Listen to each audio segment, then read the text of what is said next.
July 30th, 2021. From El Cajon, California, this is episode 238 of You Can Bet On That. Hi, everybody. Welcome to You Can Bet On That, a podcast for the recreational gambler. My name is Mark Duvall, and sitting across from me is Dr. Mike. Hello. Well, as we go to press right now, it was just announced a little while ago, masks are coming back to Las Vegas. It's unfortunate. I think we kind of saw it coming because, you know, as the cases increase and there's talk about, you know, more infections and the Delta variant and what have you, they were encouraging, you know, more mask wearing, and, you know, here it comes, and Vegas is going to be a part of that. Well, yeah, and here in San Diego, same thing. The county is now recommending that everybody wear their masks indoors. Yeah. Whether you're vaccinated or not, you still need to wear a mask. So I imagine out at Harrah's Rincon, when we go this weekend, we'll probably see people wearing masks again. Yeah. I mean, I don't know how the casino feels about that, but they are recommending that you do it. Yeah, so. And I'll probably wear one. You probably will too. Well, I wore mine last week. You're around, you know, all your patients all day long, so I can't afford to test positive again. And like I said, I kind of like the idea of not catching other things like a cold or right. You know, anything. Sure. Even though this isn't particularly cold and flu season yet, but. And I got kind of used to wearing the mask. So it is unfortunate. I mean, there's no question it's unfortunate. But again, they kind of just announced that before we started recording here. So if you have a trip planned for Las Vegas, just be prepared for that. We didn't hear any talk about plexiglass dividers going back up or limiting the number of players. So, I didn't hear any talk about separation, just that the governor mandated masks to be worn indoors. Yeah, So again, if you've got a trip coming up, be prepared at least for that, at least for masks. Right. So, Now, Mike, on our last episode, you had some really good advice on how low rollers can play at craps tables with these high minimums that we're currently seeing. Right. You know, after the shutdown, when they did come back on and they did limit the number of players, the minimums went back up. And at least at some places, the minimums are staying fairly high, certainly higher than before COVID. Yes, out at Harrah's Rincons, for instance, they open the tables back up and they have full, tables. I mean, they 6 to 8 players on a side because it's kind of hard. Their tables aren't that big with 8, but you can definitely get 6. Right, because they have chairs at the tables. Yeah, that's one of the reasons. That's one of the reasons that they're you can't get 8 chairs around there. Right. But they did not lower the limits. No, have you noticed? 3 tables on a weekend night. 2 will be 25 and 1 will be 50. Right? Yeah, they have not. Only on the roll to win craps, those sometimes will have a lower. The ones, but even they're like $15. Yeah, right. They're not $5 or anything. Yeah. Well, our friend Pat from Canada, who does have a trip planned in August. Yes. Well, I hope that goes through because, they're just reopening the borders up there, right? Canada, they haven't been able to. They're finally letting Canadians out and other people in, and now it may go the other way. I don't know. Hopefully Pat's trip will still go through. Again, he's going in August. But he sent us an email and had another suggestion for low rollers at these high limit tables. And I'm so glad he wrote to us because this is actually something that we've done in the past too, and we continue to do even. We continue to do this regularly. I don't know why we didn't mention it, but we do it all the time. Yeah. So here is Pat's suggestion. So if you're, say, a $5 player, normally you try to find a $5 craps table, and let's say you're doing a 3-point molly. That's where you have a pass line bet and 2 come bets with odds. So, you'd have $5 on the pass line. And let's say the point comes out as 6. And again, let's say you're at a 3, 4, 5 times odds table, which a lot of the strip casinos are. So you can take $25 on that 6. And then you make 2 come bets. Maybe you go up on an 8 and a 9. You put $25 odds on the 8, $20 odds on the 9. And then you play like that. And that's how it goes. Well, if you're at a $25 table, why not do this? Why not mimic come betting? In other words, don't make a pass line bet, but let's say the shooter comes out on 6. Well, now place the 6 for $30. Right. It's the same amount that you would have had if you'd had a $5 pass line bet and backed it up with $25 odds. Yeah, all you're giving up is that 7-11 on the come out, which you're also saving money on the 2, 3, and 12. That's true. So that's not nothing because you do have that edge on the come out. So you are giving that up. But it'll allow you to basically risk the same amount of money once points are made. And again, you do the same thing with your come bets. Two nice things about that. You could mimic the rolls. So let's say the second roll is a 5. Yeah. Then you could just say, give me a $25 5. So it has like you had a come bet. You just place it after a 5 has come up. But really pretend like you're come betting. Yeah, even to the point where, let's say, okay, you're on the 5, 6, and 8. Right? Oh, and you would take it down after they hit once. When it hit, you take it down as if your come bet were coming down. And now you're only risking 2 numbers, just like you would if come bet. Now, that takes discipline. Yeah, it takes because, a lot of discipline. Dealers aren't going to suggest you bring a place bet down. They never do. No. And most people don't. Right. Well, you could, if anyone said anything, you say, well, I'm pretending like I'm come betting. I'm seeing how this goes. Yeah, that's actually a good thing. Just tell them what you're doing. They'll appreciate that. Oh, okay, I got you. And the other thing that Pat brought up, and this is very true, you're going to get a much better rating doing that. Yes. Place bets get a better rating than come bets. Right, because at a lot of casinos, maybe most casinos, you do not get credit for the odds that you take. Yeah. So or you get limited credit. Right. I know there are some places who do give you a little bit. But again, the house has no edge on those odds bets. Right. So they would much rather prefer you to make place bets. Yeah. And then you get rated better. So it's in the end, it's better for you. Because if you just a $5 come bet with $25 odds, you're getting rated for a $5 bet. Right. But a $30 place on the 6, you're getting rated for $30. Right. Now, I do want to emphasize again, you are missing out on the come out roll. And some people just like, oh, well, whatever. But it does add up in the long run. Yeah. So, just keep that in mind. Yeah, keep that in mind. So another good suggestion. And thanks again, Pat, for emailing us. Yeah, hopefully he'll get to have a trip and then he'll do well when he's there. I know. We haven't seen him in a long time. And he was talking about going in October. And you and I were considering going in October. And that trip is still up in the air. We have not made any. It's going to depend on what happens with COVID and stuff. Yeah, that's a new twist. We were actually talking just for financial reasons and, the time off that you've missed some work. And, I'd have to take some time off, which I can't really do right now. Yeah. And then also, if COVID gets bad again, I don't know that I want to go. Yeah, right. And we can go here to Harris. And what if it gets really bad and you have to shut down again? God forbid. I don't think that'll happen, but better not happen. Yeah. Well, Mike, I'm going to tell you about a new craps bet that you've probably never heard of, a side bet. You ready? Yeah, I'm ready. Okay. It's called Muggsy's Corner, right? They put it where the big 6 and 8 normally is. Okay. Right? Muggsy's Corner. Where do they move the big 6 and 8? It's gone, baby. Gone. Come on, that can't be. You can't tell me it just disappeared. The big 6 and 8, the most popular bet in most casinos? I'll tell you what. If you told the dealer, here, I want to place the 8 for $30, but only pay me even money, they'll say, okay, we'll do that. We can do that. We'll do that at our casino. We'll suggest it. Well, here, just put it on this big 6, and there's no confusion. You're betting on 6. Look how big it is. They'll give you the $30, and then they'll take the extra $5. Yeah. They'll just drop that. Yeah, that's a toke.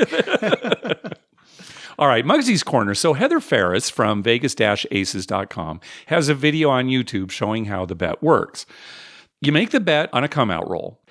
If the come-out roll is 2, 3, 11, or 12, it automatically loses. Okay. But if the come-out roll is a 7, the bet wins 2-1. Okay. Okay. Not even money, 2-1. All right. In the case where a point is established, the bet stays out there. And if the very next roll is a 7, the bet pays 3-1. So you get paid on an immediate 7 out. Right. And you get paid on a 7 on the come out. Right. And anything else is a loser. Is a loser. Okay. So they leave it out there until the next roll just to see if 7 comes up. Correct. 7 doesn't come up, it loses. It loses, yes. And then can you make another bet at that point? No. Or is that's done until the next come out roll? Right, yes. Okay. Mm-hmm. Yeah, you just do it on the come out roll. Very simple. Yeah. It's kind of fun for those, immediate 7 outs, 0.7 out. Oh, the don't players are going to love it, right? They're going to be betting that like crazy. I'm going to win there and I'm going to win my don't pass set. So I don't know if it's something that's going to catch on necessarily. It's got a 5.5% house edge, which is not as bad as, the prop bets in the middle of the table. Right. But I thought it was kind of interesting. You know, we hear so many side bets that are kind of based on very similar things, like, you know, the hot shooter and the fire bet and, you know, repeaters. And this one's a little different. This one's based on being a bad shooter. Well, I guess so, except the 7 you make the most money when it's a bad roll. It's when people who roll a lot of 7s. Yeah. Right? Because you win the 7 and they come out and then you win with the immediate. Okay, so all those dice setters, they're going to have to practice rolling 7s. Yeah, now. they're going to undo what they've learned. They're just going to roll normal, establish a point, and then be able to set the dice and roll a 7. You'd clean up. Yeah. 3 times your money. Yeah. And if you accidentally don't come out on a point, you probably did roll a 7 and you win there too. You win there too, yeah. Yeah. Attention all dice controllers. Yeah, forget about not rolling 7s. Now you're focusing on rolling 7s, right? Yep, exactly. Wow. It's a game changer, Mark. Game changer.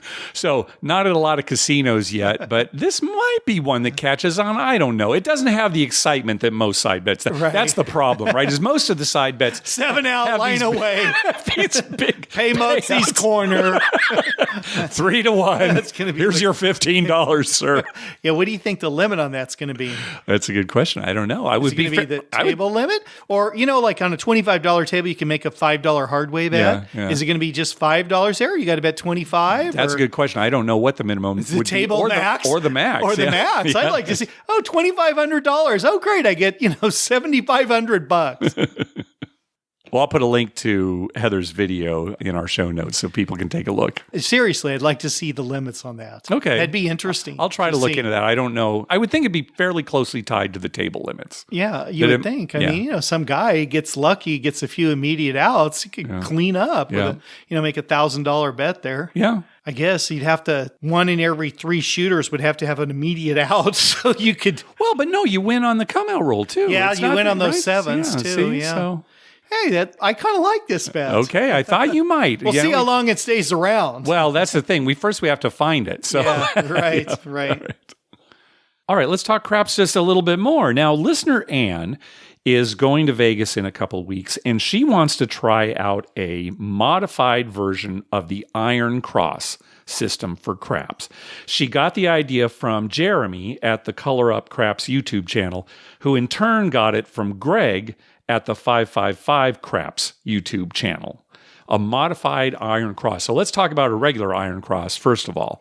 It's a system in craps where, and we'll use $5 let's say it's a $5 table. We'll use $5 as an example, where you make a $5 bet in the field, and then you place the 5 for $5 and the 6 and 8 for $6. So now you've got money on every single number except a 7. Right? Correct. If a 5, 6, or 8 comes up, the field loses, the place bet pays $7, so your net win on that roll is $2. Any other roll other than a 7, and you'll get paid in the field, whatever the payout is. Even money for most of the numbers, double on 2 and hopefully triple on 12, but whatever it is. Right. The idea being, you'll win on every roll. Yeah, right? a little bit. A little bit, right. Yeah. Right. And you kind of don't want 5, 6, or 8 to come up. Right. You prefer the other numbers. You prefer the other numbers, exactly. But if they do come up, you're covered. Right. Well, this modified version takes away 7 as the losing number and makes 5 the losing number. Oh, okay. So what you do is, again, $5 in the field, $6 each on the 6 and 8, and then you lay the 5 for $30. And again, a lay bet is you're betting against that number. You're betting that a 7 will come up before that number. Right.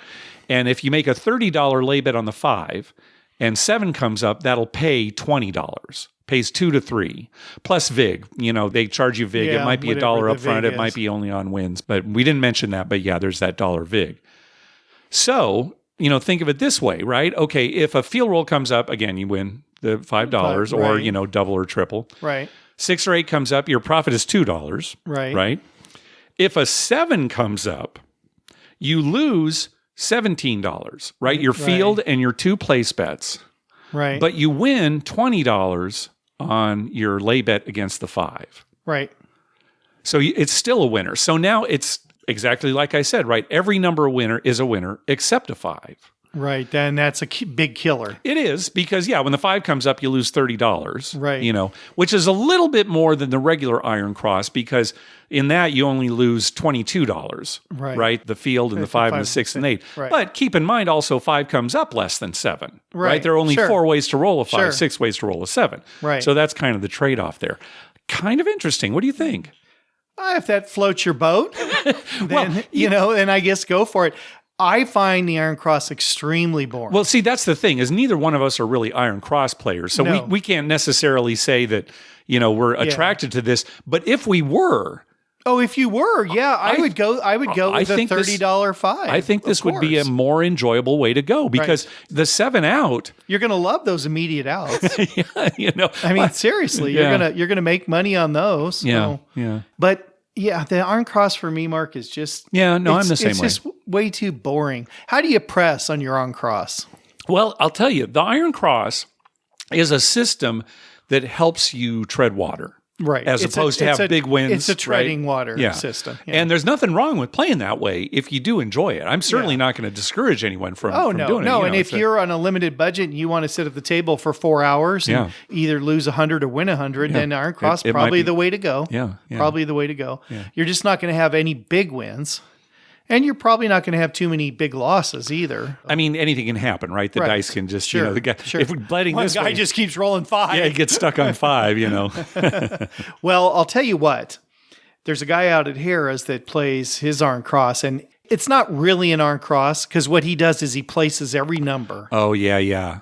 And then he makes a field bet. When the field bet hits, he presses 6 and 8. Yeah. He uses that money to press 6 and 8. Yeah, and he'll make, he uses kind of bigger amounts. But like our example here, he would be making $6 field bets. Right. So that when it hits, he can press his $6 or his $8. Well, you know what he does, Mike? He actually presses them both. Yeah. He puts a $6 bet in the field, and if field wins, he presses both the 6 and 8. So, he's putting his winnings and his initial bet up there. Right. It's an aggressive way to go. It makes it's a very aggressive Iron Cross method. And he told me once we were playing, he said, well, I'm a big Iron Cross guy. And I said, yeah, I can see that. But you're really not. Yeah, right. He's not playing the Iron Cross. No, he's not, because he's got a bet on 9 and he's got a bet on 4 and 10. Yeah. It's like you're really and he's not collecting the wins in the field. He's pressing. No. What he's hoping for is a big, huge roll. Yeah. And then some 2s and 12s in there. Yes. Where he gets extra money and he presses up the 6s and 8s, and all of a sudden, guy rolls 3 6s and he, Yeah. So thing that drives me crazy about his style of play is he gets some weird amounts. Oh, yeah, because he's pressing, $6 or, he gets up to 66, 72. Yeah, right, 66 and 72. Yeah. And nothing wrong with that, of course. No. And a good dealer, it's no big deal. But sometimes when you get some of those new dealers, they're looking at that 72. Now, right. What's that? They've got to break it down. Yeah, they're trying to break it down in their head, and it does kind of slow the game down on big rolls. Yeah, yeah. It takes them a while to get up there. Well, think of all the systems, supposed crap systems we talk about, Mike. Right. Most of them are hoping for no 7 for a long time, right? That's how most of them are based. Right. So the nice thing, again, about this new modified version is it's just the 5 you don't want. Right. Just the 5. Right. Yeah. Okay, well, I'm going to bring that up out at RingCon. I'm going to bring up, all right, I got a new system for you. We'll see. We'll see if some of those regular players like that. All right, we'll mention it. Yeah, okay, I think they will. I think so they too. would like that. Yeah. Hey, thanks to everyone who's been clicking through our Amazon link. Remember, whenever you're going to buy something through Amazon, please go to our page first. You can bet on that.com and click through our Amazon link towards the top of the page. All right, let's move on to some voicemails. First up is Will. Hey, Mark and Dr. Mike. This is Will from North Carolina. I just had a trip to Reno. I want to tell you guys a little bit about it. So the first thing that was really interesting is that the Atlantis, they had something on a craps table I had never seen before. Half the table was a $5 minimum, and the other half the table was a $10 minimum. And they used a little signs to designate, what the minimums were on each side. I had never seen that before. I don't know if you guys have talked about it in another episode or not, but it was really interesting because half the table was really packed. There were like 8 people at least on that side, and the other half only had like 2 people on there. And I thought it was a really clever idea, but I was curious to hear what you guys' thoughts were about that, if you haven't talked about it before. No other interesting crap stories, but I did play a lot of Face Up Pie Gal, and I had a lot of interesting stories about that. So first off, I ended up hitting 2 straight flushes within 5 hands of each other. I had never seen anything like it. Each one paid 50 to 1. I couldn't believe it. I was really, really happy with that. The second interesting thing that happened is another player was playing the ace high side bet, and he was putting $25 on it, and there were 4 ace highs in a row. The first one, the dealer had the ace, so it paid 5 to 1. The second one, the dealer had a joker, so it paid 15 to 1. The third one paid 5 to 1. And then the last one, the player also had an ace high, so it paid him 40 to 1. So he made around $1,600 just off those ace high bets. Normally the pie guy table was pretty calm, but everybody was really excited for that one. We're just kind of rooting on each ace high as they came up. And then the final story is there's another casino. We were playing face up pie gal, but the dealer did not know or did not remember that dealer ace highs were supposed to be a push. And so it was really funny. The first time it came up, everybody was setting their hands. I thought that was a little weird, but I thought maybe that's just the way this casino does it. Maybe they make the players set their hands on the ace high. So I set my hand, and it was really funny. The dealer actually scolded me because I had a pair of aces. I just played them, normal way. But he was like, look, if you had split your aces, you would have beaten me. So remember that next time. And I didn't even know what to say because I was like, oh, it was supposed to be a push. But I didn't say anything. And it's a good thing I didn't because he just went on, kept paying all the other players. And the guy next to me even whispered to me, he's like, wait a second, wasn't that supposed to be a push on the ace high? And the woman next to us was like, shh, don't say anything. And it was a good thing we didn't, because over the next 45 minutes or so, there were 3 more dealer ace highs. And he just went around and just treated it like a normal hand. Thankfully, no one ever lost it. There were a couple pushes, but most of the time people won, and we even had a couple table wins. So that was a really interesting situation. The pit never noticed it, and we just played with a little bit of advantage for that little bit. So I thought it was good. So I just want to tell you guys those stories. I always appreciate it, guys. All right, bye. Yeah, now, just to remind listeners, in Face Up Pie Gal, the idea is that the dealer sets their hand first, and you can see it, and then set your hand accordingly. So since you have an advantage there, the way they offset that is if the dealer has an ace high, every hand is a push. Yeah, whether you beat him or not, right. It's just a push. And it's enough of an offset, they don't even collect commission. Right. So that's the way that it works. So here's a case where the dealer doesn't know this. It is kind of funny. He really should, because what's he thinking? They've given the players this huge advantage. So, this is the way the game is. But maybe he hadn't dealt for a while and he was just used to regular pie gal. Yeah, right. Oh, yeah. Or had just come from a regular pie gal table, right? And wasn't thinking. For whatever reason. But it's extra funny that he scolded Will. Yeah, good on Will for taking a scolding. Yeah, instead of keeping his mouth shut, instead of saying, well, no, it's a push either way. Yeah, and everybody else at the table groans. He took one for the team. He took one in the neck for the team. Yeah. Way to go, Will. Good job, Will. Yeah, we have been at craps tables before where the minimums are different on the two sides of the table. Sometimes, they want to raise the limits, but maybe there are a bunch of people on one side and they'll say, well, we'll just raise it over here. You guys are going to play more. There are a lot of different reasons to do it. And we've been at a few tables where they've done it. Yeah. Right. We've been at where one side's 25 and one side's 50. Mm-hmm. Yeah. Just because they want a $50 table. Not enough people are going to play it. So they keep the other side at 25. Yeah. Which, it's fine. I have no problem with two different sides. It can get a little confusing because when you go up to a table, it's not like you check both sides. You usually look at one side and say, oh, it's a $10 table, right? But yeah, I don't know if you're going to see too many $10 tables anywhere anymore anyway. Okay, bad example. Yeah. I mean, seriously, you're 15 or 25. Yeah. During the week, we have heard about some $10 tables on the strip. Right. Certainly, if you go downtown, you're more likely to see some lower limits. So, yeah. All right, next call. Hey, gentlemen, it's Jason from Michigan. I've called several times. Looking to get a little more clarity from you in your perspective, or just fill me in on the difference. And obviously I know the difference, but you got tribal casinos and then corporately held casinos around the country. And in Michigan, unfortunately, we only have tribal casinos. But I listen to a lot of Gambling Vegas podcasts, and a lot of the people on those will discourage playing in any tribal casinos and only encourage you to play in corporately held public casinos. So just curious, is it truly that big of a difference or disadvantage or advantage? And is the laws and regulations that the publicly held casinos are under that much more stringent than the tribals that it makes a difference? If you could just kind of speak to that a little bit, I'm curious. Thanks. Have a great day. Yeah, if you're just talking about a night out at the casino, there's no difference. Right. That's what I was going to say. If you're talking about you just go out for a few hours some night, there's really no difference. Well, and even you and I, Mike, we go to a tribal casino every week, and Right. it's as if we're going to a regular casino. Right. The only time it could be an issue is if you had some kind of dispute with the casino. Right. I think that's where the big difference is. Right. If there Especially was some something- kind of legal dispute, something like that. Yeah. The legality of it would be different with a corporate versus an Indian casino. Yeah. You know, if you're in Vegas and you're on the strip and you've got some kind of beef with a casino, Right. well, you know, you can go to gaming and, you know, file a grievance. At tribal casinos, you might complain, but it might not go anywhere. Right. Bob Nersessian, who is a regular guest on Gambling with an Edge, he's a lawyer who represents a lot of advantage players.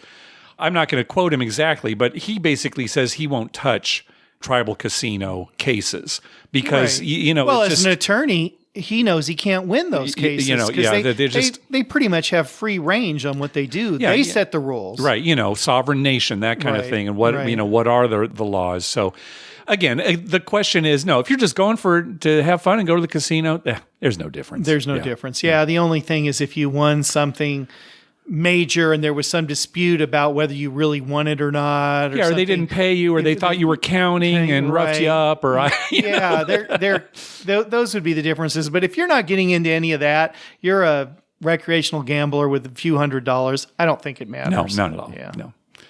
All right, next up is Ken. Hi, Mark and Dr. Mike. This is Ken from South Orange County. It was great to finally meet you guys at Harrah's. I'm going to try to go out there maybe once or twice a month. Too bad the tables were really cold that day, but I'm sure we'll get some good runs in the future. I have an etiquette and instant karma story for you guys. When I was in college, I went to this bowling alley that had a casino in the back. Nothing illegal, all straight up. They had a security guard that actually would check for ID so underage people couldn't go in. I must have been going to that place way too much because one time me and my girlfriend walked up with our IDs ready and he just looked at us and laughed and said, "Your friends are already inside." So we went there a lot. Anyway, my girlfriend was playing blackjack. It was $3 a hand. And there was another guy on the table. He was at first base. He looked like he was in his 70s. And my girlfriend was in the middle, and it was just the two of them. I was just watching. And the older gentleman, he's losing and losing and losing. And my girlfriend is just winning and winning and winning. And he gets set up. He gets up, walks around us, and sits at their base. So now it's kind of like their hand switch. So now my girlfriend gets dealt first, and he gets her cards, essentially. And I looked at the dealer, and we both kind of, like rolled our eyes. And I thought that wasn't cool, but, he's an older guy, so I'm not going to make trouble or anything like that. So the dealer keeps dealing, and I guess karma was watching because my girlfriend kept winning and winning and winning, and he kept losing and losing and losing to the point where he busted out and he walked away. And as soon as he was out of sight, the dealer couldn't hold it in. He just started laughing and chuckling, and we thought that was not nice of him to do, and, well, he paid for it. So that girlfriend that was actually playing, well, now she's my wife. I married the girl who allowed me to go to the casino. So I just want to give her a little shout out. She's a great mom, great wife, and thank you for always tolerating my love for gambling. Maybe one day she'll come out and get to meet you guys too. Well, thanks for the show, and hope. You got cut off there. Yeah, bring her on out and have her Sounds come like to the Ken table. hit the jackpot there himself. yeah. Not only is she wins at blackjack, but he got to marry her too. Yeah, and it was nice meeting you too, Ken. He had some good rolls when we were on the he had table a with couple him. of good rolls, yeah. that was good. This is kind of a crappy move by this player. Kind of a silly one too, because of course it doesn't matter, right? He's thinking as soon as he moves, great, just followed me. Now, if I had done something like that to you, that would make some kind of sense, right? Yeah. We're just kind of, getting on each other's nerves intentionally. Yeah, but for a stranger to do it's kind of crappy. So yeah, karma caught up with him. He should have just gone to another table, right? I mean, well, I'm not having luck here for whatever reason. Take a walk but just to move right away. I'll show you. Start picking his cards up with the different hand or whatever, something. But yeah, I'll teach this girl. It was like a double thing. He was like trying to show her that if I'm in third base, I'll win now and you'll get all the losing cards. Which is kind of rude. Yeah, it is. It is. Hey, you shouldn't have waited till he left. I would have openly laughed at every hand every time lost. he busted. Yeah. Bring out the cognac. Hey, I want to hear more about this bowling alley with a casino in the back. He said, it's not a casino with a bowling alley somewhere. Right. It's a bowling alley with a casino. The main thing is the bowling. And you can get in there. Any age can get into the bowling alley, but you need to. And now Ken said it wasn't illegal. So what was going on? Right? Maybe they just told you it wasn't illegal, Ken. And, right. it's all on the up. That's why there's a guy with an Uzi at the door. Right. No. This is on the up and up. We're going to hear from Ken again later on in the show. All right, next call. Hey, Mark and Dr. Mike. This is Nick from Connecticut. Longtime listener, always contemplated calling, never did. Got a quick story for you guys about craps table at Mohegan Sun. So it was a $10 table, pretty much empty table, me and three buddies on one side, and there's an older man standing behind us, not playing, just watching, and he's got, the Post-it, and he's writing down the rolls. He's keeping track for his award-winning system. And he waits and waits and waits and waits, and he finally is ready for his roll, and my buddy is about to throw the dice, and this guy lunges for the table and drops a $1,000 chip on the table and says, $800 high low, 50 in the field. And they go, bet, dice land, 12. So they pay him, I think it's about $12,000, something in that regard. And, he doesn't want to play anymore. And he doesn't end up actually taking the chips, though. He says, put it towards some marker or credit or something. He talks to the pit boss. And he just walks away. And this was probably the 6th or 7th time that I ever played craps. And I couldn't believe it. Lastly, I just want to say that the moment I heard Dr. Mike pronounce the word coupon as coupon, my heart broke. And it was like watching one of my heroes become a villain right in front of my eyes. So it's pronounced coupon. Oh, it's pronounced coupon, not coupon. I love you guys. Love your show. Thank you. Bye. Now, Mike, you know that I am constantly correcting your pronunciation, of everything, your grammar, yeah. everything. Yeah, I basically correct everything that you do. Well, but sometimes my your speech. mother grew up in Missouri, and my father's from a Greek island. Okay, so whatever English I learned off the streets. Okay, all right. Well, I am jumping onto your side here, Mike, because coupon, either pronunciation is acceptable. I've heard both. Mm-hmm. I tend to use coupon because that's what my mother used to say. Sure. But my wife says coupon. Yeah, I say coupon. Well, sometimes I guess I will say coupon. Look at Webster's. Both pronunciations are listed there. So I hope, Nick, I'm back in your good graces now that Mark has clarified that either one is acceptable. We all go, okay, data and data. Yeah. Both are acceptable. But when I hear someone say data, oh my God, it's like fingernails on a chalkboard. And data suggests. The data suggest. Yeah. Data is a plural. So you don't say data suggests. Oh, God. But remember an episode, it was season 2 of Next Generation, where there's that new doctor that we didn't like. No, and she was only on for that one season. Very controversial, but some people loved her. Right? But we were definitely on the side that didn't like her. I did not like her. But she called him data once, and he corrected her. Right. All right? And so just remember that. Data, say data. I'm going to really geek out here. Years ago, I bought the Bible for Next Generation that Gene Roddenberry had written. That's where it's like background on all the characters and stuff like that. And in his original draft for everything, it was to be pronounced data. Oh, really? And so somebody must have come to him and said, Gene, this is what wrong. What are you doing? Well, the reason I didn't like her is because she was condescending to everybody. Yes, right. She was rude. Way and, too condescending. And she's the ship's doctor. Okay, she's pretty high ranking, but she was way too condescending. Yeah. The other doctor, Dr. Crusher, she was more cordial to everybody. Better bedside manner you'd get from Dr. Crusher. Yes, exactly. Right. Back to Nick's call. Yeah, that's a kind of funny story about the guy writing down all the numbers and then jumping in and, the high, low, and field, and then a 12 come up. I would say he knew what he was doing. No, but he's the fact that he was SOB. The fact that he was paying him off a marker after the bet won, maybe he doesn't know what he's doing. Maybe that's how I pay my markers off.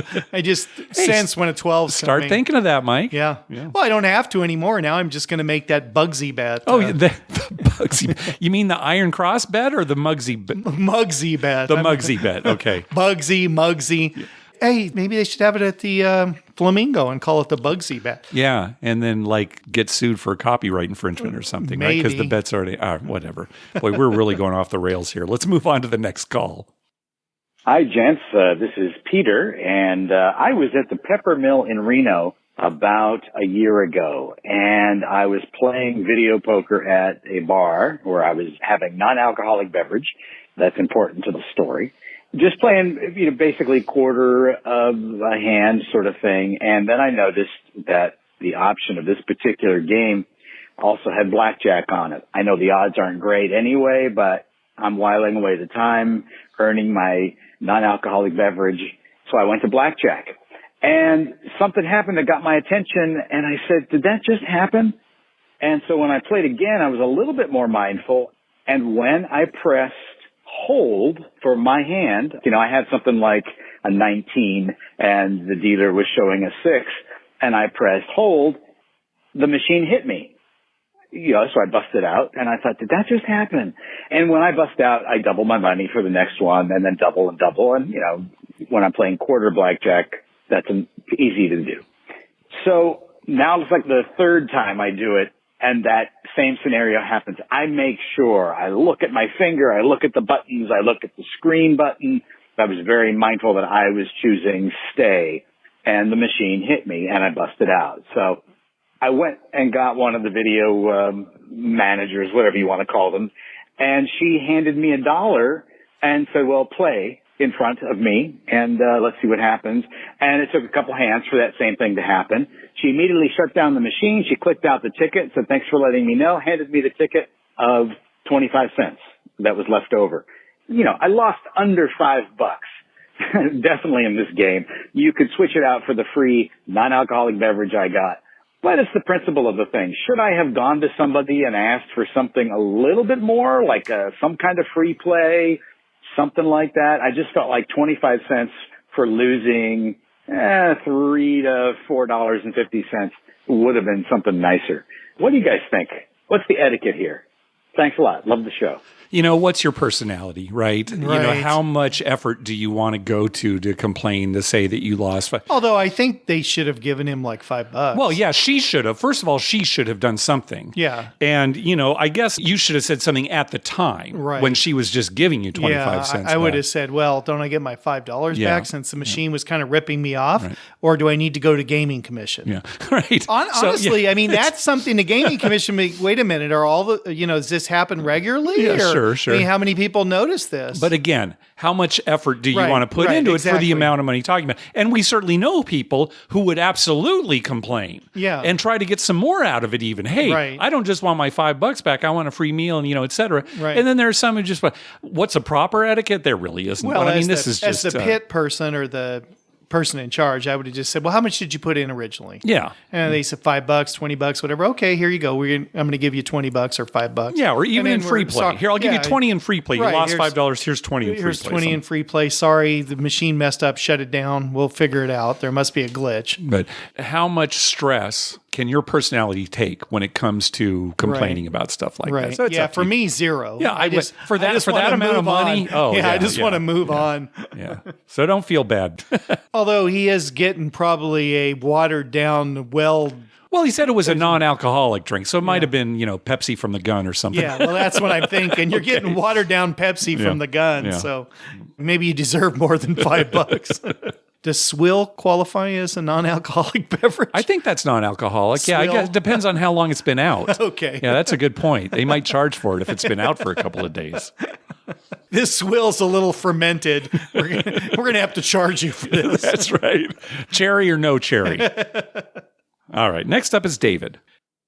Hey, Mark and Dr. Mike. This is David from NorCal calling. And a quick question for you guys. It's everyone's wish or dream to be able to hit it big on a table. Let's say you make 10 grand on a craps table, blackjack table, whatever. What tips do you have for making sure that you leave that table and make it back safely to your room? Is there anything the casino can do to help you out there, walking you there with security, or just what advice would you have in those scenarios? Thanks. Have a good one. Bye. Yeah, if you're uncomfortable, with the amount of money, of You course, can always ask for security. always, yeah. Yeah, and they will most definitely accommodate you. Yeah. I mean, if you say I want someone to walk me up to my room or out to my car, they will do that. Yeah. Every And, casino I've been in. if you're comfortable just saying, just get me to the elevator and make sure nobody's on with me, or, whatever you want to do, but definitely ask. Yeah. Other options too are if you've got a lot of money and you're, in this example, he's actually staying at the hotel, consider taking your money and put your money on deposit with the casino. Right, that you could draw against with a marker or get it later, that kind of thing. Then you're not taking the money up to the room. Right. If you are actually leaving the property, not his example, but, maybe you're staying at another hotel. Yeah, that's the kind of situation where you really have to be aware of your surroundings and look around, avoid dark areas. It's always better if you're with other people too. Yeah, if you're even one other person, you're much safer than on your own. But even Vegas, when we've had large sums of cash, we're looking all over the place. And, when we get in the car, we're looking in our rear view mirror. And, when we go to the room, we're watching. So, yeah, having a buddy, that's certainly maybe the best thing. That is the best thing. Do you remember this story, Mark? We were on our way to the airport, and I particularly had quite a bit of cash in my pocket. Mm-hmm. And the driver evidently was somewhat new. And he headed to the airport, and then instead of turning where we knew he should turn to go to the airport, he turned the other way and started going away from the airport, like to the desert area. Yes. And I was about to, crap my pants because I'm thinking, oh my God, this guy's going to roll us. Yeah. We're going to get out here. He's going to leave us for dead in the desert, or what? His buddy's going to meet us. Turns out he was just a bad driver. And confused and lost. And he was new to this country. Right. So you really didn't know the area. And he didn't how know to get the there, area and everything. This was long before cell phones and GPS way and before everything. cell phones and stuff like that. It's the only time I've really been actually really scared. I thought, oh my God, we're in big trouble. Yeah. But again, if you feel uncomfortable going to your room, definitely ask security. Right. Definitely. The worst case, you may have to wait a little bit for somebody to do it. But I've never felt unsafe in the casino or going up to the room if it's in that casino. Yeah. Because, I just make sure I'm the only one on the elevator. Right. Someone else steps in, I just wait for the next one. Right. But if I was leaving the casino walking somewhere, that's a different story. And you do have to be very careful for that. Yeah. All right, next up is Jim. Now, Jim called us back on episode 201, where he talked about making the 6-card bonus side bet at a 3-card poker table. $25 for himself and $1 for the dealers. He ended up making 4 of a kind, which paid 100 to 1. When the floor supervisor came over to approve Jim's $2,500 payout, he told Jim that players actually can't make bets for the dealers on the 6-card bonus bet because some of the payouts are too high. For example, a royal flush pays like 1,000 to 1, so a dollar would pay $1,000. Right. And they have to tax winnings once they're over a certain point, and they don't have a way to tax all of the dealers. And we heard that and thought, what? Yeah, it just doesn't sound right at all. We were a bit confused about that. All right. So this doesn't successfully close the door on this issue, but Jim does have a follow-up that is at least somewhat satisfying. All right. Let's hear this. Hey, Mark and Dr. Mike. This is Jim from Ohio. I called a while ago and caused quite a kerfuffle on your show, I guess. I'm telling a story about hitting 4 of a kind on the 3-card poker table and the dealer bet being disallowed because of a certain payout and somebody having to pay taxes. Anyway, I wanted to call back with a little bit of clarification on that I received a week or so ago. I was at the same casino playing craps. They don't have the fire bet. They have different side bet, but one of the players had a bet in there for the dealers, and they ended up doing really well and hit, I guess, 1,500 to some 2,000 to 1 payout, and they had to get approval from the pit supervisor or pit manager, and he came over and approved the $2,000 payout for the dealers like it was nothing. And I didn't want to say anything that would stop the dealers from getting paid, of course. So I waited until a few minutes later when I left the table, and I asked the same pit manager and said, "Hey, is that okay?" And he said, "Of course it's okay." And okay, well, I was here once before, told the story, and he gave me the sideways look and said, "Taxes? What do you mean? The dealers pay taxes on their paychecks, so that's where the taxes are taken out. No, if somebody told you that bet wasn't allowed, they were completely wrong." So anyway, I thought I'd follow up with that.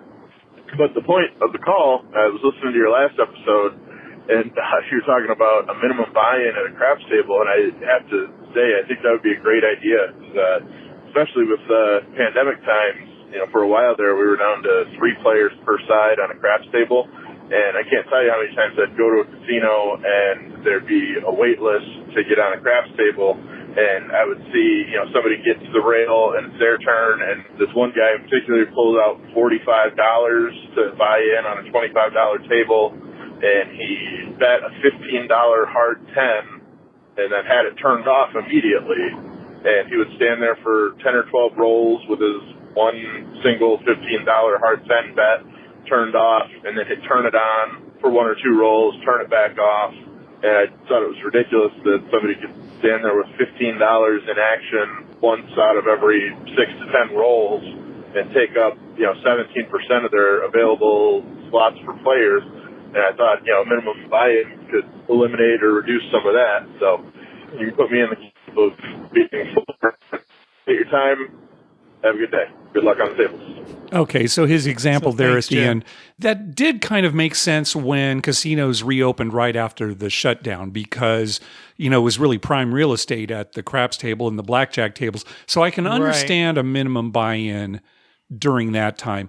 I think we're past that. I don't think we're going to see minimum buy-ins really become a thing. We've only heard of a couple places in Biloxi. We haven't seen it anywhere else. I don't see it happening. Unless we go back to COVID problems where of course, yeah. If they limit the number of spaces, I could see it coming Yeah, out. I'd be so furious if a guy was taking up a space, betting, 2 rolls out of every 10 or something. Oh my God, that would drive me crazy. And we've seen people do that kind of stuff. When there's plenty of room, it's no big deal. Right. I mean, do what you want to do. Yeah, by all means. Yeah. The pit must hate that because then they have to.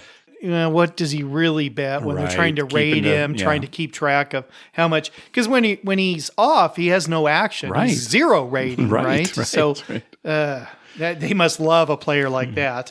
And I'm glad he followed up on the thing. Now, isn't that one of the things we said? Oh, yeah. That the pit just didn't know what they were talking about? Yeah. Who knows what this original floor person was thinking when he was talking to Jim? He didn't know what he was talking about. It just makes absolutely no sense. It's another one of those examples, and I think I said it at the time, where they don't know exactly what's right or wrong. Right. So they just make something up. Instead of finding out they don't want to look like they don't know. Right. So they Instead of finding out the truth and just saying, look, I don't know. Let me check on that. Yeah, right. And then go check on it, call somebody who does know. No, they don't want to look bad. And so they make up some cockamamie story. Yeah. And who's going to question them? Yeah, right. I mean, you're not in charge of the casino. Some pit boss is telling you. Right. But again, we've seen thousands of dollars get dropped into the boxes for dealers, right? With fire bets and everything. Right. And here's this new floor just saying, well, yeah, it's fine. Whoever told you this originally didn't know what they were talking about. Yeah, and like the new floor said, all their tips get put into their paycheck. Yeah, right. They get divided up and they figure out, okay, this is how much you earn, and this is your tips, and this is your total paycheck, and then that gets taxed. That happens in restaurants with waiters and waitresses. It happens in a lot of businesses. Yeah. So. All right. Thanks for the call, Jim. All right, next call. Hey, Mark and Dr. Mike. This is Coles from Virginia Beach, Virginia. Recent listener, discovered your podcast through the Red Eye Gamblers podcast a few weeks ago, and so I listened to you guys and love the show. I took my first Vegas trip back over Thanksgiving week back in the fall and learned how to play the game of craps before I went out there and Played a few times with a little bit of luck, kind of up and down, and had a lot better luck on the blackjack table, as a matter of fact. Went about 8 for 8 playing blackjack and about 1 for 3 playing craps. But I love the game of craps, and, down here in Virginia, there's not a whole lot of casinos to visit, at least close by. So I was wondering what you guys do as far as kind of practice to get your fix of your craps play before the next time is that you can get down to our local casino. So are there any online kind of games or websites that you use to sort of practice new or different strategies, or how do you go about getting your practice craps fixed? So let me know. Love the show. Can't wait to hear from you. Thank you. Well, we're going to the casino every week. So, well, to answer this question properly, Mark, we're going to have to go back to the days before there were Indian casinos. Yes. And we only went to Vegas, twice a month. And then what we did in the weeks in between. Oh, okay. Well, in that case, our friend Paul built a craps table. Right. And we just played at home and took turns being the house. Yeah, That's took each other's money. We also, at times, would have a little craps layout that you could lay on a regular table. Right. We'd play that way. Yep. I had a little handheld thing that played craps. Oh, that's right. Yes. You could put in your bets and everything. And, just like one of those little poker machines. Or those real old ones. Yeah. Those real old ones. I had one of those. So those are ways to practice. Yeah. These days, honestly, I don't use any websites, or we don't really play online. The only program I use to run simulations and things like that is WinCraps. It's a Windows program. You're able to do a lot of things with it, program different strategies. It's got a lot of the exotic bets like fire bets and all small tall, things like that.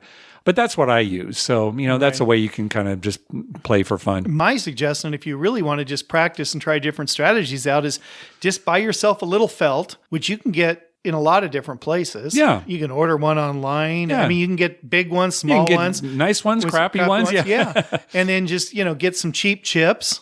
And, say, okay, I'm starting with 500 and just roll the dice on the floor and make bets and see how systems work. Yeah. Or, do it with a friend or whatever. Yeah. Yeah. So hopefully that answers your question. Yeah. Or just go every week like us. Yeah, it's another option and too. Move to San Diego. All right, next call.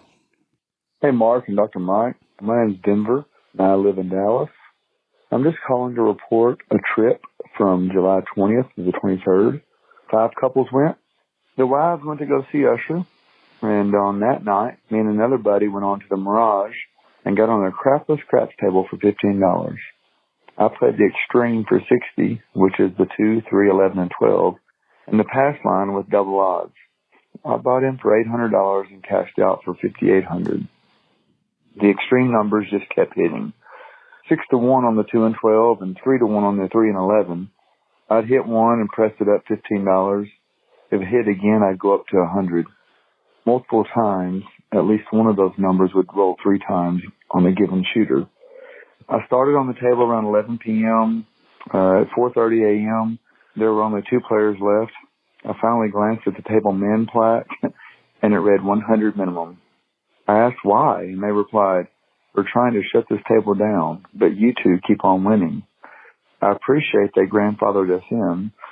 So I was tired, and me and this other guy, who I only knew from that night, colored up, and we left the table. Obviously, that's an extreme winning percentage. After listening to y'all's podcast for the last couple months, I'm sure Dr. Mike, I know he's never played a Crapless Craps table, because at least from what I've heard, and the way he likes to bet, from what I hear and pressing up, who knows how much he would have won from the Mirage that night. But I do highly recommend Dr. Mike and Mark, both of you, finding the Crapless Craps table at some point and playing those extremes and enjoying it. We stayed at the Flamingo. The table men's were basically 25 and sometimes 50. I went to Ellis Island a couple of times. Table minimum was $5 over there. That way help all the players play, with the wives not being big gamblers. That was fun for them to get on the table a little bit. Went on to Caesars, normally 25 and 50. Went to Cromwell, found a $15 table there. Went downtown, went to Circa just to see how beautiful it is and really nice property downtown. Moved on over and played a little bit at Binion's. Played over at Golden Gate. Moved on over down You got cut off there. Yeah, we've played at Crapless Craps tables Yeah, we've before. played them before. Yeah. The interesting thing, I guess, about Crapless Craps is, you can have points of 2, 3, 11, and 12. Right. And you can place them, or really it's buy bets. You buy them. Right. And like Denver said, right, the 2 and 12 pays 6 to 1, and the 3 and 11 pay 3 to 1. So, yeah, if you get if you're some getting a repeaters lot on there. of craps numbers coming up, you can really make some money. Yeah. The problem is, the pass line has a much higher house edge, as a result of those rules. Right. But, sure, every once in a while. I guess we're traditionalists. Yeah, that's right. We stick with the regular game. Yeah. I like this story about, though, how they raised the minimums, Minimum, up to $100, just so new people wouldn't come to the table, right? Because they figured these two are eventually going to get tired and leave. Right, yeah. We just don't want any new people coming. And that does happen. They'll say, in an hour, this is going from 10 to 25. Yeah. And people, groan and everything. And they're just trying to weed down the tables. Yeah. Well, and in some extreme cases, they'll just shut the table down. Yeah, right. Say, after, this shooter, we're done. After this next point is made, got to we're go done. to the next table. These guys are off. Yeah. Well, it's a business thing. Oh, sure. Because, they can't keep 4 dealers there for 2 people bet, Right, exactly. And, maybe the dealers are always already working overtime. They're already on their overtime. Yeah, they want to go home. Yeah. All right, last call. Let's hear from Ken again. Hi, Mark and Dr. Mike. This is Ken from South Orange County again. Just to get a background on my play style, I usually start off with a modified version of the Iron Cross, and after a couple of hits, I go to inside and then progress to across. And for me to get to across, the shooter's doing pretty good. So as they're trying to roll the point, it bothers me so much when they start rolling horn numbers because I don't have action on it. And, I don't want to waste any rolls that's not a 7 out because, you never know when the 7's coming. So sometimes I just want to put a little C&E bet out there, like a $6 or $8 C&E. So what my question is, in the long run, am I costing myself money to make that C&E bet? Or am I going to gain money by making that C&E bet? Because it does hedge my bets. When it hits, it's great. But when it doesn't hit, I lose some of my place bet money. So I was just wondering what you guys think. I know Mark's probably saying don't bet it, and Dr. Mike's saying bet it. But I just want to know what the numbers say in your simulations that you make, Mark. All right, thanks for the show. Look forward to hearing from you guys. Thanks. Mike, how many times have we been in the middle of a hot roll, really good roll, and then like 3 will come up and we'll just yell, "God, wasted roll, completely wasted." More times than I can count, Mark. It infuriates me too when in the middle, because I only bet craps numbers on the come out. Yeah, your prop bets are pretty much only on the come out. Mm-hmm. In the middle of the roll, guy, has made 4 or 5 numbers. I'm thinking it's a good roll. All of a sudden, 3, 11, 11, 12. And I'm thinking, why isn't this at the beginning of the roll when I could make money? Because at that point, I don't make any. And a lot of people, especially at Harris Rincon, when one craps number is rolled, they all, give me a right afterwards. They like give me a horn bet right afterwards. Like 2 of them are going to come up in a row. We never do that. Yeah. And when 4 of them come up in a row, we're just, ugh. Well, Ken, I'm not going to say you shouldn't make the bet, but your question was, will you lose money in the long run or win money in the long run? And the answer is you will lose money in the long run. Yeah, you shouldn't bet it. Every bet at the craps table, other than the free odds behind it, every bet is a loser in the long run, even if it's a bet in combination with other bets. You're saying this is like a hedge when you're in the middle of a hot roll so that these horn numbers, will win for you. But just because you're making that bet, a horn bet, in the middle of a hot roll, that doesn't make that bet any better than any other time. So yes, you're still going to lose that in the long run. Hey, maybe what you should do, Ken, is find a Crapless Craps table where, you're getting all the numbers and then you spread out to the 3 and 11 and the 2 and 12. Right, Then you've got them all. Yeah, eventually, he said he eventually goes across, gets across. Well, on a hot roll, you eventually get them all. There you go. You're sitting there, come on, 12, come on, 12. Yep. All right, well, that's going to do it for this episode. We want to thank some people for some recurring PayPal donations. Brian Dancer, Brian and Sarah, and Josh. Thank you very much. We also got a donation from Brandon. Dr. Mike, my favorite cereal is Fruit Loops. even though I'm a grown-up. Isn't that the best part of being a grown-up? Take care, fellas. Yeah, you were talking about Fruit Loops. Yeah. You know, it's funny because as a child, I couldn't tell you that one cereal was my favorite. Mm-hmm. Because I liked Fruit Loops, and sometimes my mom would get Cocoa Puffs, and I like that. Yeah. And every once in a while, I just have to have cornflakes. Yeah, just sure. plain old cornflakes or plain old Cheerios. Yeah. Real Cheerios, not the store brand Exactly, Cheerios. right. Yeah, not the generic. Yeah. There is a difference. Yeah. But as an adult, I find we like Fruit Loops a lot. Okay, Fruit Loops, your big one. Yeah. Well, it's always been Quisp for me, and it Yeah, always I know. will be, even though it's hard to find in our area. But I'll tell you, these new ads for Fruit Loops that they've been playing, they're so colorful. Yeah, they're very and colorful. vibrant. I think I'm going to go buy some Fruit Loops. I think that's good advertising. That is good advertising. What's your favorite hot cereal? Oh, I'm not a hot cereal guy. I'll say Mapo. Ooh. That's I've always liked cream of wheat. okay. I whatever. love cream of wheat. I could eat cream of wheat every day, really. Oatmeal, take it or leave it. But cream of wheat I could eat every day. I'm not a hot cereal guy. I got a special technique for my cream of wheat, which I won't divulge on this episode. Oh, I don't think I'll save that. All right, I don't think I want to hear it ever then. Yeah, no, if you don't I'll want to save talk it. about it on this show. I'll save it. We also got a donation from Neil. Karma donation for an upcoming trip to Las Vegas, July 28th through August 1st. However, this isn't a gambling trip. My son Keith qualified for the UNAA, Ultimate Ninja Athlete Association, World Championships being held at the Orleans Arena. He's only 9 years old, and this will be his first trip to Vegas and first time competing at a competition this big. Hopefully, this brings him good luck on the obstacle course. Well, good luck. And I Keith. love American Ninja Warrior. Oh, that's great. Those guys are great it's athletes. fun to watch. Yeah. And, it's coming out that the younger kids dominate this. Really? Yeah. Oh, yeah. And then now they lowered the age limit for adults. And, I mean, these are like 14, 15-year-olds who are kicking butt. Oh, interesting. Because strength to body weight ratio is better. Yeah. We also got a donation from Anne, who told us about the modified Iron Cross. Karma donation for an upcoming Vegas trip with my husband, August 15th through the 20th. Hoping to find some $10 tables and trying out the new modified Iron Cross betting strategy at the craps tables. Well, good luck, Anne. Maybe try downtown, too. You'll probably have better luck finding the $10 tables. Early in the morning. Yeah, or, middle of the week, that kind of thing. Yeah. Right. We also got a donation from Ken that we met at the casino last week.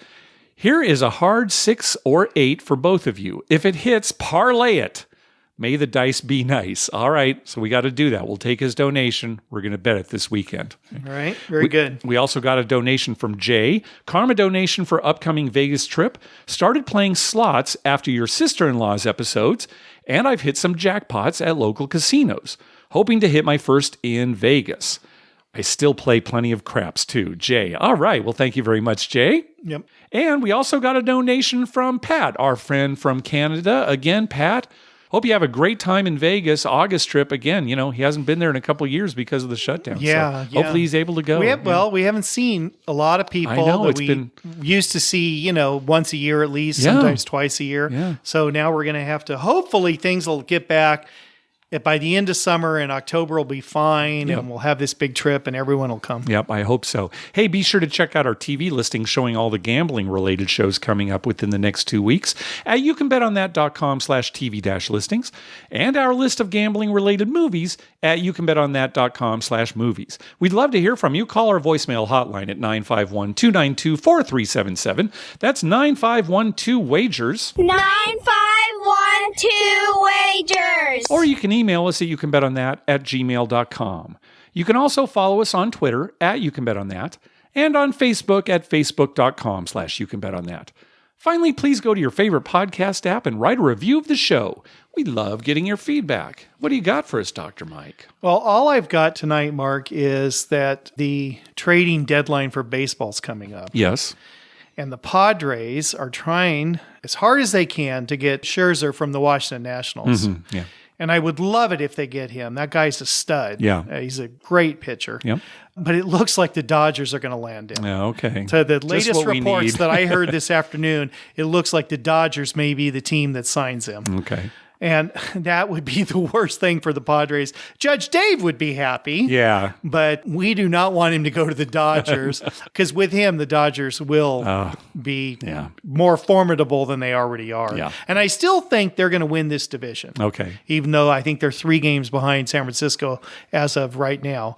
But they're still going to win this division. Okay. Yeah, look for them. They're so tough. Yep. But we're still praying for the Padres. Yep. They're very exciting. Oh, very fun to watch. So, yeah, you know, other than our weekly trip to the casino, that dominates my life. Oh, very good. Padres. And now the Olympics, too. Yeah, well, I'm a which big I've Olympics enjoyed. guy. Yeah, I watch everything I can. It's funny because I asked your father about the Olympics, and he said, no, I don't watch it. Yeah, he's not big. My mom's big on it, but no, he doesn't. No, he doesn't follow it. And I was surprised because he's retired and at home and he likes sports. I'm thinking, oh, he's going to be watching tons of Olympics. No. I mean, that's what I'd be doing if I was at home No, every day. he loves baseball. He'll watch other teams, Yeah. you know, that kind of thing. That's his sport, yeah. But he's just not going to watch the No, Olympics. I'm not interested, no. I love seeing all the sports that we don't get to see. Yeah, that's my thing too. I really enjoy it. You know, and then deservedly so. Those athletes are great athletes, and a lot of them do not make a lot of money at their sport. They do it for the love of the sport, and we should be watching them and celebrating them and you know, happy. One of my daughters, I was so proud of her the other day. Some American finished like 4th or 5th, and she said, well, that's still 4th in the world. You're still the 4th fastest person in the world. It was some swimming race. Yeah. And I thought, good for you. That's the approach everyone good should attitude, have. yep. Oh, just to be there. Can you imagine just being picked to be an Olympian? No, I can't because I'm usually, you know, eating M&Ms, lying down, watching it, right? So I'm on the couch eating Fruit Loops and dreaming about Hershey's bars with almonds, you know, thinking, boy, it'd be nice to be in the Olympics. Then I look down and I can't see my feet. Yeah. And I think, keep dreaming, Dr. Mike. Yeah, that's my dream. All right. Thanks for listening. Good night.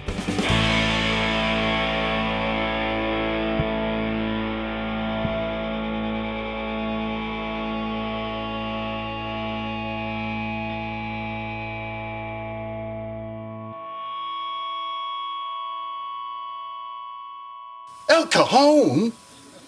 That's the anus of San Diego.